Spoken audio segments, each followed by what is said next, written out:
Hi there and welcome to this training video which is entitled Leadership Interview Questions and Answers. If you have any kind of leadership interview coming up whatsoever, I promise you this training video is going to help you. I'm going to give you 7 specific leadership interview questions to prepare for, and I am also going to give you suggested answers that you can work with in preparation for your interview. So before we get into it, a very warm welcome to this tutorial. That's me there on the right hand side. My name is Richard McMunn, and I've been a leader for over 20 years now, and I've been helping people like you to successfully pass their interviews through this YouTube training channel. And in particular, in this video, like I say, we're going to focus on the leadership interview and making sure you are fully prepared. Please do make sure you click the red subscribe button below the video. That way you will get notified immediately as soon as I create new videos like this, and I'm doing them every week now. Also, I would very much appreciate it if you gave the video a thumbs up, a like. That will motivate me to do more for you. And also, in return, if you tell me the name of your leadership interview, what sector or industry it's in the comment section below this video, I will give you some interview questions to prepare for, in addition to the 7 that are coming right now. Okay, let's get straight into it. Question number 1 of your leadership interview. What qualities are needed to be an effective leader? Okay, here's my suggested answer. Leadership qualities are many and varied. However, the most important ones include an ability to motivate your team towards achieving the company goals, being aware of your team's strengths and their weaknesses, being able to focus intently on strategic goals and aims regardless of pressure, being an outstanding communicator and negotiator, and also being able to continually review your own performance to ensure you develop your skills, knowledge and expertise to enable you to excel in your role at all times. That's a great response to the first leadership question, what qualities are needed to be an effective leader. Let's take a look at question number 2. Describe your own leadership style, which is pretty much a guaranteed question in a leadership interview. Here's my suggested answer for you. I am a transformational and visionary leader who has the ability to get the most out of his team members. I set high standards from the get-go, and I expect my staff to work hard to achieve the strategic aims of the company. I believe that by setting high standards and expectations of my team, it allows me to delegate effectively, which in turn allows me to focus on the wider organisational goals. I have a track record of achievement, and I enjoy the challenge of motivating my team to enable them to excel in their role.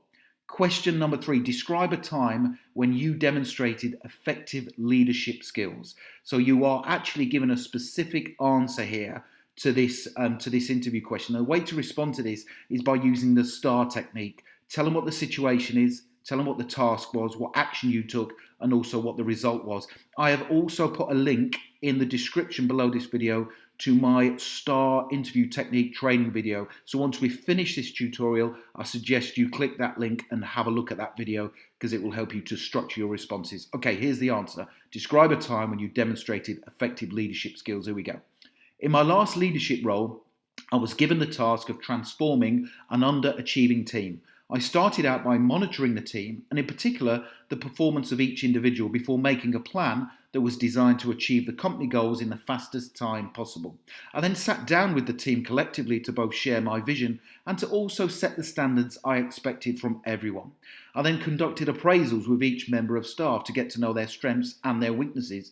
Each team member was given targets to reach as part of their appraisal, and at the start of each week, I held a short meeting to assess progress and to also provide support to the team from a leadership perspective. Now, although I had a number of difficult challenges along the way, I managed to turn the team around, and when I left the department, the team was the most productive within the organisation. That's a solid response to question number 3. Question number 4, how do you delegate responsibilities efficiently? So how do you delegate responsibilities efficiently? Because as you know, as a leader, you have to be good at delegating and you have to let go and trust people. Here's my response to that question. Whenever I take on a new leadership role, I first of all assess the strengths and weaknesses of each team member. I also get to know what motivates each member of the team, as this enables me to delegate the right tasks and projects to the right people. I then sit down with each person and explain the vision and strategic goal of the organisation to give them a thorough understanding of what we are all working towards and what we want to achieve. I then delegate the task and give the individual a thorough brief what the expectations are, and also a strict timescale for them to work to. I find this approach to delegation to be highly effective, and it also enables me to put trust in that individual and their ability to deliver. Question number 5. How would you motivate a team? So as you know, as a leader, you have to be great at motivating your team and keeping them going to work towards the strategic aims of a company. So here's my suggested answer. I would motivate the team in 3 ways. Firstly, I would get to know their strengths, weaknesses, and also what drives and motivates them both personally and professionally. I believe that by getting to know these important factors gives you the information you need to get the most out of a team member. Secondly, I would set goals and targets for each team member and also inform them what the company goals were and the reason why we were working towards these goals. I feel strongly that if you inform people, you empower them. Finally, I would praise and reward people when they successfully reach their goals or targets. People respond well to praise whenever it is deserved. If you fail to recognize the achievements of your team, they will soon become demotivated and feel devalued. Question number 6 of your leadership interview. How do you monitor the performance of the people that you have to lead? Here's my suggested answer. I monitor the performance of team members by first of all setting them targets to achieve or projects to complete within a set time frame. That way I have something to measure their performance against. I also always ensure I conduct six monthly appraisals of each team member. Whilst the appraisals do take time to complete properly, I feel they are absolutely vital for monitoring a team member's performance.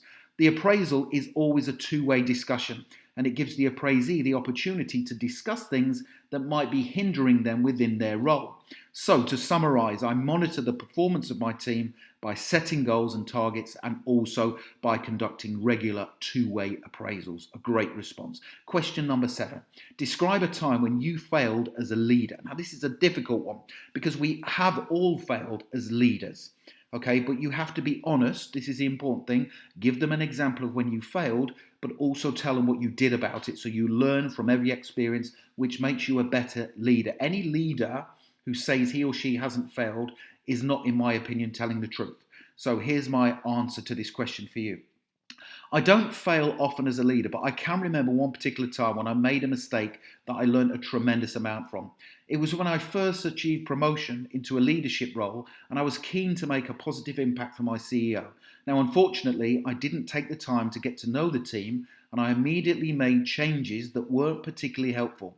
This had the negative effect of demotivating the team, and I then had the challenge of winning them back round and getting them on my side. I learned a huge amount from this experience and I'm now a much more competent leader. I always find out as much as possible about a team before making changes, and this enables me to work with each team member's strengths whilst also getting to know the areas they need to improve on too. Being honest with yourself and also being able to reflect and learn from every experience is something I feel is vital to becoming an outstanding leader. Okay, now if you'd like more interview questions, and by the way, you can connect with me on LinkedIn if you'd like to, say hi. Have a look in the description below the video. I've also got more training videos right here on YouTube. But if you'd like access to my free online interview training course, go to the website passmyinterview.com or click the link directly below this video. Please don't forget to subscribe. Give the video a thumbs up. I really hope you've enjoyed that. I love creating them for you, and that motivates me to do more. And don't forget, tell me the name of your interview, your leadership interview, in the comments section below, and I'll give you some more questions to prepare for. Thank you very much for watching, and I wish you all the very best in your pursuit to passing your leadership interview. Thank you.